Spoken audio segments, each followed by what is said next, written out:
Today we are going to see the first poem of this term, My Hobby Reading. Students, before seeing the poem, let's see the definition for hobby first. The definition for hobby is it is an activity that we do regularly for enjoyment in our free time. Dear students, I repeat the definition. Hobby means it is an activity that we do regularly for enjoyment in our free time. But hobby is not a profession. Here, profession means a job. It is not a job and it is not done for any payment of money. If our hobby is something useful like gardening, writing, reading some books, it is very good. So, students, now you say what is a hobby? Yes, it is an activity that we do regularly for enjoyment in our free time. For example, gardening, writing, reading some books, etc. But it is not a profession and it is not done for any payment of money. Dear students, let us see the poem lines. It is 15 lines poem. My hobby is reading.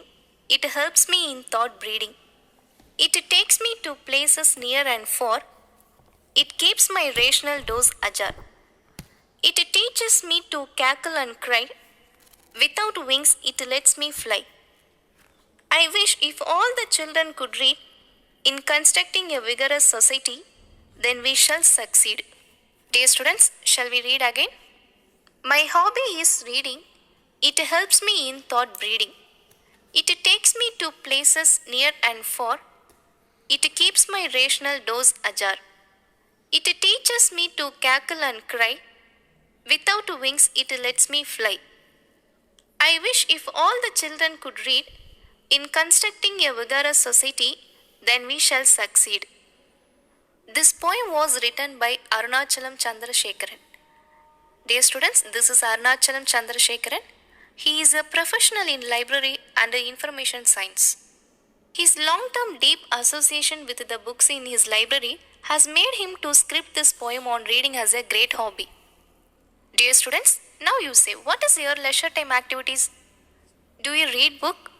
What types of books do you read? Okay children, now let us see the benefits of reading. Students, first, reading is a very good habit. It is also a way to relax and reduce stress. When you start loving the habit of reading, definitely you get addicted to it. Reading habit develops your language skills and vocabulary. It improves our focus and concentration, and it gives us new knowledge. Dear students, now I am going to explain the poem lines. The poet Arunachalam Chandrasekharan is the speaker of this poem. Dear children, I read the first line. My hobby is reading. My hobby is reading. Let us see the explanation. The poet declares that reading is his hobby. Dear children, reading was the hobby of the poet. We'll see the next lines. It helps me in thought breeding. It helps me in thought breeding. Here, the word it refers to the reading hobby. Thought is the past form of think. Breeding means procreation, the process of generating. So the term thought breeding means cultivating many good thoughts in a person whose hobby is reading. Let us see the explanation. The poet says his reading hobby helps him to grow and cultivate many good thoughts. We'll see the next lines. It takes me to places near and far. It takes me to places near and far. Here near means close, far means a long way. Near means close, far means a long way. Let's see the explanation. So the poet says those thoughts take him not only to the nearby places but also to the far areas. When the poet reads about a content related to something near him, and when he reads a content of something far, so it takes him near and far. We'll see the next lines. It keeps my rational doors ajar. It keeps my rational doors ajar. Here rational means intelligence. Ajar means slightly open. Slightly means a little. Let's see the explanation.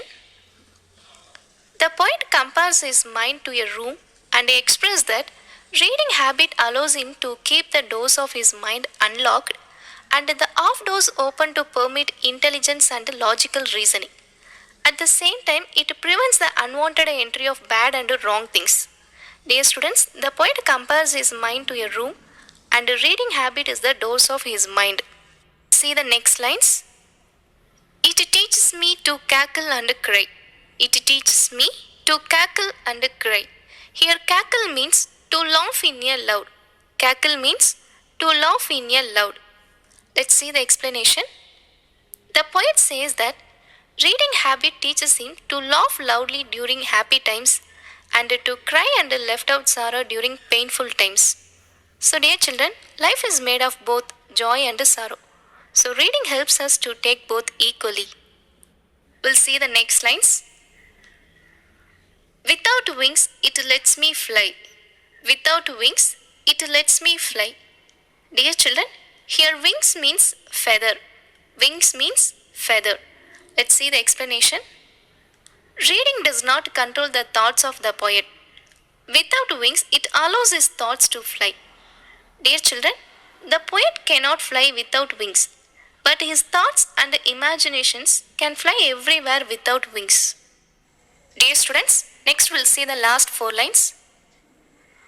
I wish if all the children could read in constructing a vigorous society, then we shall succeed. I repeat the lines.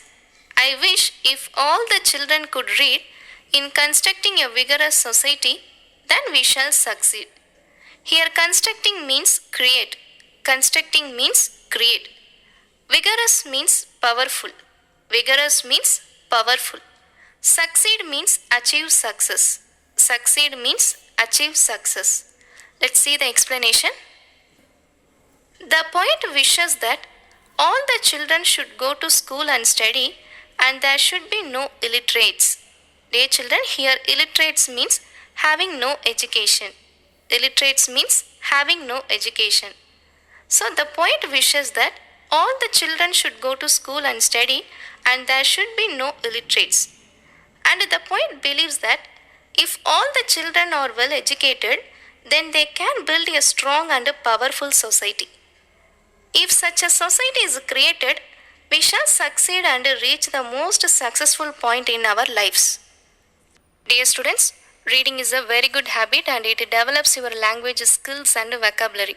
So, you read a good book at least for a few minutes each day to stretch the brain muscles for healthy functioning. Dear students, shall we read the poem once again? My hobby is reading. It helps me in thought breeding. It takes me to places near and far. It keeps my rational doors ajar. It teaches me to cackle and cry. Without wings, it lets me fly.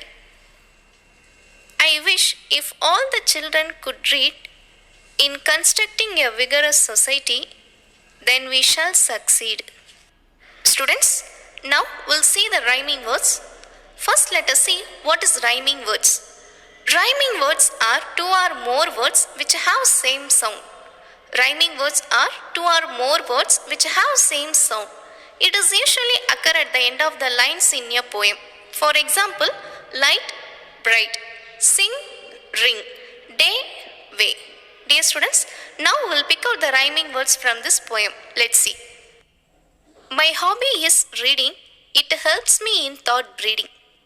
The first line ends in the word reading and the third line ends in the word breeding. Reading, breeding. The 2 words have same sound.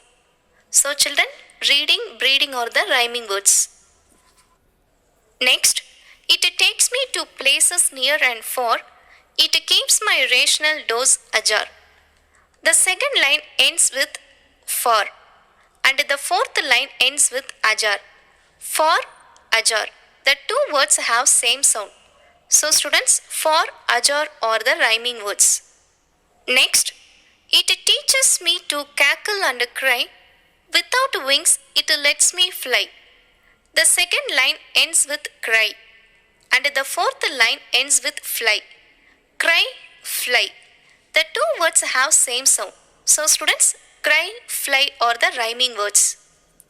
Next, I wish if all the children could read in constructing a vigorous society, then we shall succeed.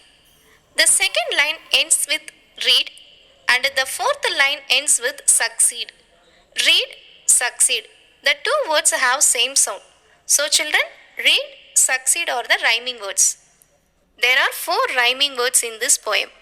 They are reading, breeding, for, a jar, cry, fly.